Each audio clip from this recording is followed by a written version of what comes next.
2 শতাব্দীরও বেশি সময়ের এই যাত্রায় যুক্তরাষ্ট্র শুধু একটি স্বাধীন রাষ্ট্র হিসেবেই নয়, বরং বিশ্ব রাজনীতি, অর্থনীতি, বিজ্ঞান, প্রযুক্তি, চিকিৎসা, মহাকাশ গবেষণা এবং উচ্চশিক্ষার অন্যতম নেতৃত্বদানকারী দেশ হিসেবে নিজেদের প্রতিষ্ঠা করেছে।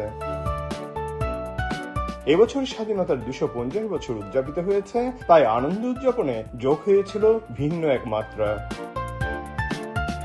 সারাদিনব্যাপী বিভিন্ন আনন্দ আয়োজনের মধ্যে ছিল পারিবারিক ও সাংগঠনিক উদ্যোগে আতশবাজি পোড়ানো, ড্রোন শো, আলোকসজ্জা, বারবিকিউ পার্টি, ব্লক পার্টি, সঙ্গীত অনুষ্ঠান ইত্যাদি। এছাড়া আটলান্টিক সিটির পার্শ্ববর্তী শহরগুলোতে স্বাধীনতা দিবস উদযাপন উপলক্ষে সাইকেল র্যালি, প্যারেড সহ বিভিন্ন অনুষ্ঠানমালার আয়োজন করা হয়েছিল। আটলান্টিক সিটির ঐতিহাসিক বোট ওয়ার্কে সারাদিন ভিড় ছিল, আর আটলান্টিক মহাসাগরের বিচগুলো সাগর মন্থনে আসা সাগর প্রেমীদের পদচারণায় মুখরিত ছিল।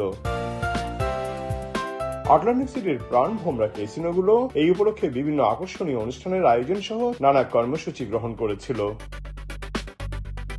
স্বাধীনতার 250তম বার্ষিকী উদযাপন উৎসবে প্রবাসীদের অনেকেই সপরিবারে যোগ দিয়ে অনুষ্ঠানমালা উপভোগ করেছেন। Subrata Chowdhury, ATV USA, Atlantic city, new jersey.